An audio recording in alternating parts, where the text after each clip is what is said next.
Iran के राष्ट्रपति इब्राहिम रईसी के हेलीकॉप्टर का जो हादसा है उसके पीछे फौरी तौर पर वजह ये बताई गई है कि ये ख़राब मौसम का शिकार हुआ और उसकी वजह से ये जो है एक हार्ड लैंडिंग हुई और उसके बाद जो है ये पूरी तरह से नष्ट हो गया।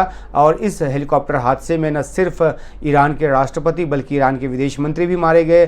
पूर्वी अजरबैजान के जो गवर्नर हैं, उस प्रांत के जो गवर्नर हैं वो भी मारे गए। एक और शख्स जो कि इमाम हैं तबरीज शहर के, उनकी मौत हुई। इसके अलावा 5 और लोग उस हेलीकॉप्टर हादसे में मारे गए। तो इसे मौसम की वजह से हुआ हादसा बताया गया, लेकिन इसके साथ साथ इसमें साजिश की बू भी देखी जा रही है। और साजिश की बू इसलिए देखी जा रही है क्योंकि इसका एक कॉन्टेक्स्ट है, एक पृष्ठभूमि है। जिस तरीके से हमास और इजराइल के बीच जंग चल रहा है और इजराइल लगातार उन ताकतों को निशाना बना रहा है जो उसके लिए उसके मुताबिक ख़तरा है और उस पर हमले कर रहा है। और इसी सिलसिले में जब दमिश्क में, सीरिया की राजधानी दमिश्क में पिछले दिनों एक हमला हुआ जिसमें कि ईरान के एक बड़े पूर्व कमांडर की मौत हुई, इसके अलावा 6 और ईरानी नागरिकों की मौत हुई जिसमें कई और कमांडर भी थे। उसके बाद से ईरान ने तकरीबन 330 जो मिसाइल हैं, जो प्रोजेक्टाइल्स हैं, उसके ज़रिए इजराइल पर हमला किया। और उसके बाद हालांकि इजराइल ने उस हमले को 99% तक नाकाम कर दिया। कुछ रॉकेट ज़रूर, कुछ मिसाइल जो है ज़रूर इजराइल की ज़मीन पर गिरे। एक बच्ची उसमें हताहत भी हुई, ये जानकारी आई। उसके बाद जो है एक हमला जो है वो ईरान की ज़मीन पर हुआ।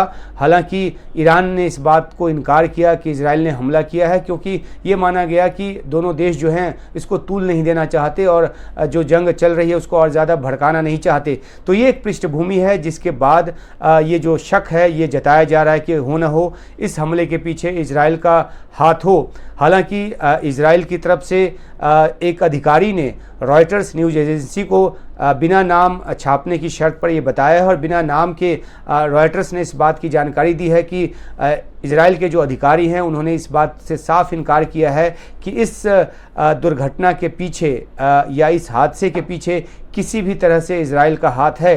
जाहिर सी बात है कि ये जो एक डिनायल आया है वो एक अधिकारी के स्तर का डिनायल आया है और ये सिर्फ इस आधार पर आया है क्योंकि बहुत तरह की जो शक की जो बात है वो की जा रही है, बहुत तरह की साजिश की जो बात है वो मीडिया के ज़रिए, सोशल मीडिया के ज़रिए की जा रही है।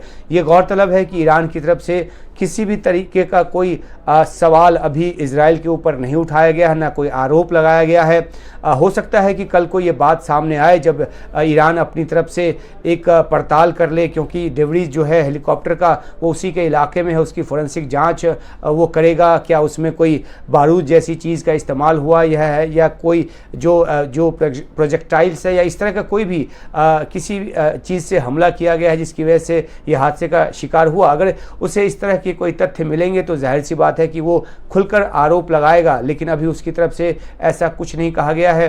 तो ऐसे में भी जब क्योंकि सवाल उठ रहे हैं, बहुत तरह के जानकार जो हैं वो इस बात को हवा दे रहे हैं, इस बात को बताने की कोशिश करें कि आखिरकार हो ना हो ये इजराइल की जो खुफिया एजेंसी मोसाद है उसका हाथ हो। तो इस तरह की जो साजिश की बातें हैं वो लगातार चल रही हैं, लेकिन इस बीच इजराइल के अधिकारी की तरफ से आया बयान भी अहम है कि उसका हाथ नहीं है। अव्वल जानकार ये भी मानते हैं कि अगर इजराइल ने ऐसा कुछ किया भी हो तो वो इसको स्वीकारेगा नहीं और उसने तो जो दमिश्क में हमला हुआ उसकी भी जिम्मेदारी खुलकर अपने ऊपर नहीं ली।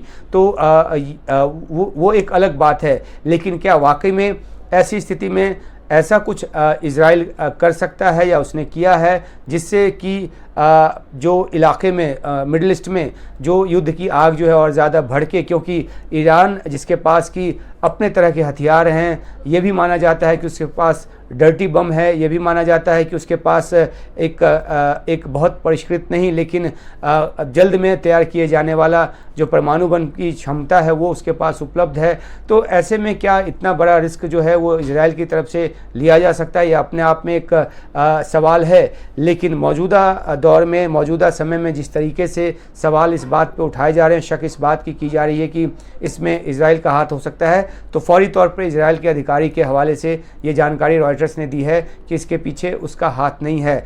फिलहाल इस बात को आगे बढ़ाने का जो एक आधार है तब बनेगा जब ईरान या कोई भी इंटेलिजेंस इस बात की ओर संकेत करेगा कि वाकई में ऐसा इजराइल की तरफ से किया गया है तभी इस साजिश की बात को दम मिलेगा, ताकत मिलेगी और ये मामला जो है आगे तूल पकड़ सकता है। फिलहाल के लिए इतना ही कि इजराइल ने अपनी तरफ से इसके पीछे हाथ होने से इनकार किया है और अब तक जो तथ्य सामने आए हैं जिस तरीके से उसमें यही कहा जा रहा है कि मौसम की वजह से ये हेलीकॉप्टर जो है दुर्घटना का शिकार हुआ। हालांकि ये भी कहा जा रहा है कि 3 हेलीकॉप्टर थे तो यही एक हेलीकॉप्टर क्यों शिकार हुआ। तो तमाम तरह की बातें हैं, तमाम तरह के विश्लेषण किए जा रहे हैं, लेकिन तथ्यों को देखना होगा कि क्या किसी तरह की साजिश को लेकर कोई तथ्य मिलते हैं और आधिकारिक तौर पे, औपचारिक तौर पे किसी तरह का आरोप जो है वो इजराइल के खिलाफ लगाया जाता है या उसके एलाइज के खिलाफ लगाया जाता है। तो उसके बाद देखना होगा कि क्या कुछ इससे निकल कर सामने आता है।